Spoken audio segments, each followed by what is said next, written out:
안녕하세요. JD 부자연구소의 소장 조단입니다. 오늘은 2차 팬데믹 대응 시나리오에 대해서 말씀드리도록 하겠습니다. 2020년 8월 14일 금요일 시황입니다. 뉴욕 마감했다.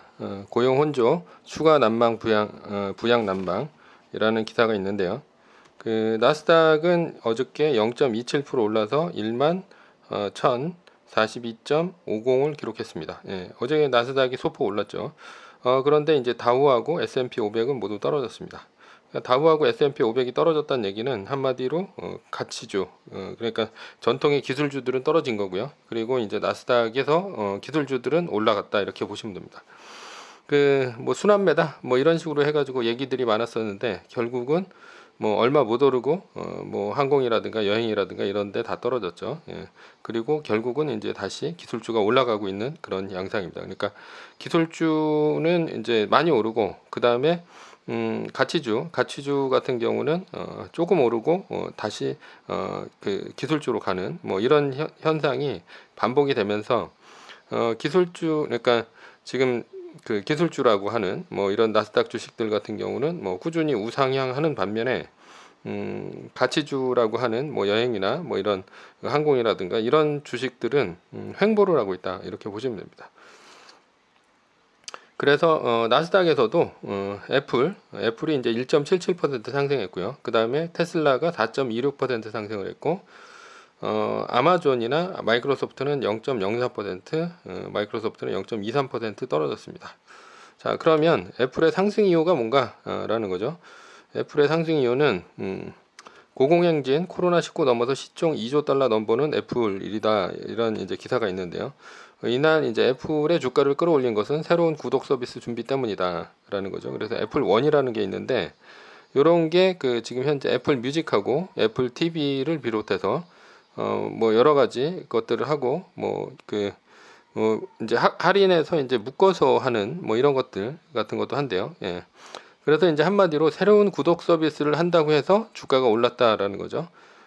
플랫폼을 가지고 있으면 이게 좋습니다. 그러니까 패키지로 묶어서 뭘 해도 되고 지금 헬스케어 같은 쪽에 새로운 시장에 이제 접근한다고 해가지고 지금 이제 펠로톤이라는 기업이 있는데 거기서 이제 실내 운동을 주로 하는 거예요. 그래서 이 회사 주가가 이제 마구 빠지고 있다라는 거죠. 페이스북 같은 경우도 데이팅 앱을 페이스북에 넣는다고 하자 데이팅 앱을 하는 매치그룹이라는 곳에 주가가 훅 빠진 적이 있습니다. 그리고 이제 카카오 같은 경우도 보면 대리운전하고 음식 배달 뭐 이런 것 한다고 했죠. 그리고 뭐 은행도 하고 뭐 지속적으로 이제 새로운 분야에 뛰어들면서 이런 그 대형 플랫폼 이런 것들을 가진 회사가 새로운 분야에 뛰어들면 상대편 회사는 한 방에 이제 갈 수가 있다라는 거죠. 그래서 애플이 좀만 더 오르면 2조 달러입니다. 그래서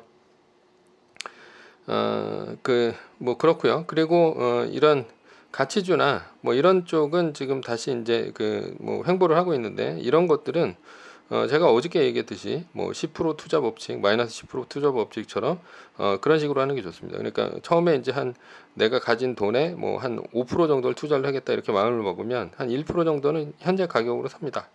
그리고 올라가면 안 사고요.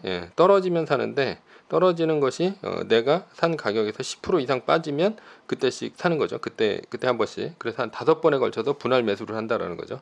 그러면 이제 떨어져도 좋고 올라가도 좋습니다. 올라가면 올라가는 대로 좋은 거고 떨어지면 떨어지는 대로 좋은 거고 떨어지면 이제 추미할 수 있어도 좋고 올라가면 이제 벌어도 좋고 뭐 이런 식이죠. 그래서 이런 주식들은 뭐 그렇게 투자하는 것이 제일 안전하지 않나 이렇게 생각합니다. 어제 금과 은이 올랐습니다. 그 은 같은 경우는 폭등을 했죠. 무려 8.67% 올랐습니다. 은은 오를 때도 내릴 때도 이제 마치 이제 잡주처럼 폭등과 폭락을 반복을 합니다. 그런데 저는 이제 금과 은을 정리를 했습니다. 왜냐하면 금하고 은은 대응 시나리오가 없다라는 것 때문이죠. 그래서 금과 은이 지금 미국의 화폐 유동성 때문에 올라갈 것을 알고 있습니다. 그런데 이제 믿음이 없다라는 거죠. 그래서 애플 같은 경우는 장기간 보면 이제 올라갈 것을 알고 있어요. 그래서 이제 믿고 있습니다. 따라서 좀 떨어진다 하더라도 흔들리지 않습니다. 그리고 나스닥이 마이너스 3% 같으면 팔면 되지 않습니까? 그런데 이제 금과 은은 이런 매뉴얼이 없다라는 거죠. 그래서 심하게 흔들리면 떨어지면 이런 흔들리게 돼 있고요. 심하게 떨어지면 그리고 이렇게 판 이유는 흔들리지 않기 위해서다라는 거죠. 그러니까 안 올라서 판 게 아니라는 얘기입니다. 예, 그래서 혹시나 금하고 은에 투자하시는 분들은 투자하시면 됩니다. 예, 뭐 화폐가 이렇게까지 이제 퍼지는데 금과 은이 안 오를 리가 없습니다. 그리고 이제 두 번째 이유는 9월에 이제 백신이 나온다면 조정이 있을 것 같다라는 거죠. 예, 그래서 백신이 안 나온다면 금과 은은 최고의 투자 상품이 될 것입니다. 최고의 투자 상품이 되는데 근데 만약에 백신이 나와가지고 경제 활동이 재개가 되고 금과 그렇게 된다면 오히려 이제 좀 금과 은보다는 주식이나 뭐 이런 쪽으로 더 많이 사람들이 갈 수가 있겠죠. 왜냐하면 이자 배당도 없는 금이나 은보다는 이제 주식이나 채권이 더 매력적이기 때문이죠. 예. 그런데 현재는 채권에 풀린 양이 많아가지고 채권의 또 매력이 떨어지고 있어요. 그래서 이제 미국 국채 떠난 글로벌 자금 위험 자산을 배팅했다라는 기사가 있는데 미 증시가 주춤한 사이 지금 금이나 하이힐드 이쪽으로 이제 몰렸고요. 예, 그랬는데 이제 8월 들어서는 그 S&P 500을 추정하는 뭐 이런 뭐 스파이 같은 그런 그 ETF죠. ETF의 순유입 1위를 기록 중이다. 그러니까 한마디로 이제 주식 시장에 많이 들어왔다는 얘기예요. 7거래일 만에 무려 2조 2,800억 원의 거금이 몰렸다라는 겁니다. 그러니까 경제 재개에 대한 이제 시그널이 강하니까 채권보다는 주식으로 간다는 얘기입니다. 예, 그러니까 주식 뭐 그렇다는 얘기고요. 그래서 현재는 이제 주식이다 이렇게 보시면 되고, 그런데 주식이 이제 안전한 것만은 아닙니다. 만약 이제 가을에 2차 팬데믹이 오면서 백신 개발이 지지부진하면 주식은 떨어지고 금이나 은 그리고 채권의 인기가 높아질 수는 있습니다. 따라서 만약에 애플이 고점 대비 10%씩 떨어진다면 양적 완화 축소 전까지는 애플을 팔고 QQQ가 아닌 금의 비율을 10%씩 늘려나갈 계획이고요. 이런 것이 맞다고 봅니다. 그리고 앞으로 이제 나스닥에 마이너스 3%가 이제 뜬다면 나스닥에 마이너스 3%가 뜬다면 주식은 전량 매도 후 그 양적 완화 전까지는 TLT 채권보다는 금, IAU나 아니면 GLD 같은 것들을 이제 살 예정입니다. 이게 이제 매뉴얼이죠.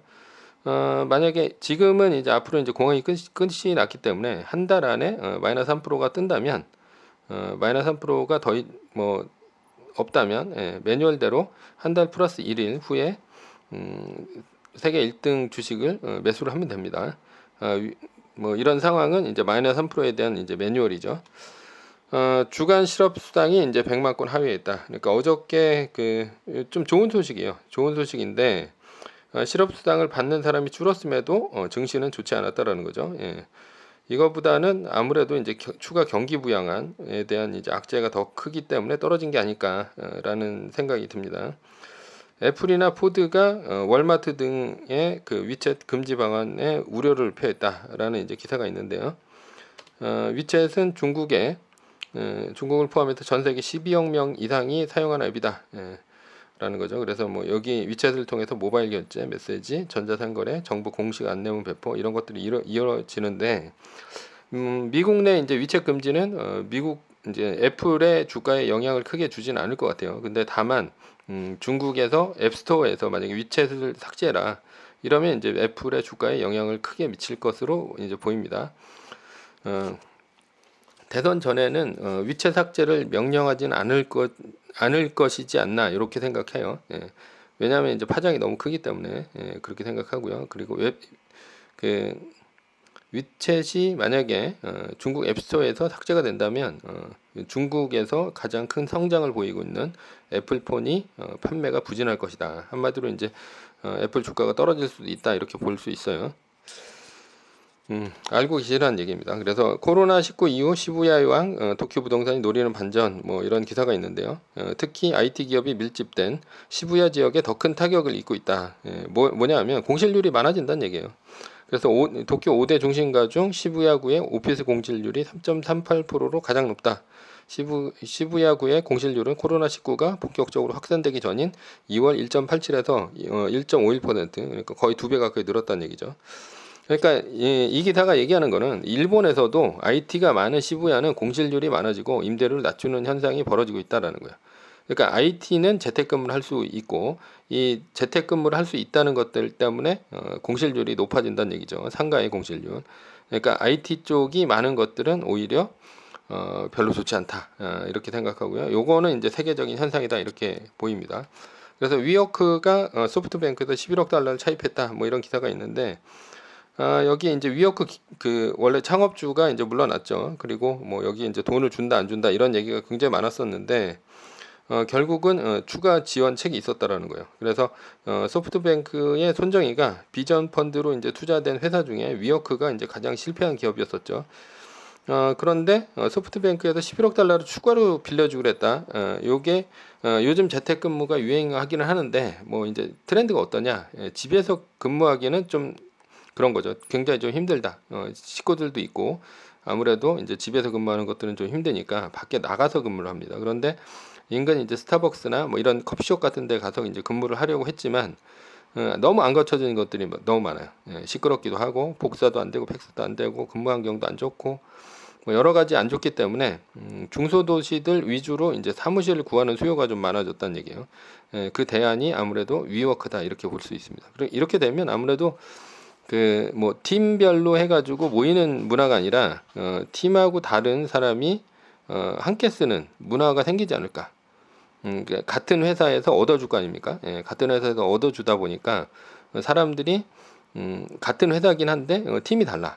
그러니까 뭐 어디서는 뭐 인사팀, 총무팀 뭐 이렇게 모여서 이제 할 수도 있다라는 얘기죠. 뭐 인사팀, 총무팀은 아니겠죠, 설마. 그래서 이런 식으로 아니면 이제 같은 팀이 한꺼번에 어느 도시로 갈 수도 있죠. 그렇게 될 수도 있습니다.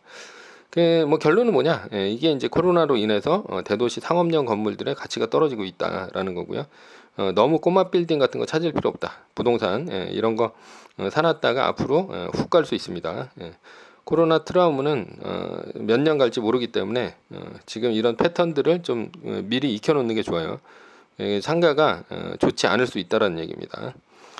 자, 결론입니다. 결론은 매뉴얼대로 하면 된다라는 거고요. 세계 1등 주식을 사면 20년 후에는 부자가 될 수 있다고 믿고 따르면 됩니다. 믿음이 없으면 흔들려서 투자할 수가 없습니다. 매뉴얼입니다. 매뉴얼은 나스닥 일간 지수가 마이너스 3% 뜨면 전량 매도 후 금이나 미국 국채 등 안전자산으로 갈아타야 됩니다. 위의 상황은 매뉴얼일 뿐이고요. 따를 사람은 따르고 참고할 사람은 참고하시면 됩니다. 주식을 사고 파는 모든 책임과 이득은 자신의 것입니다.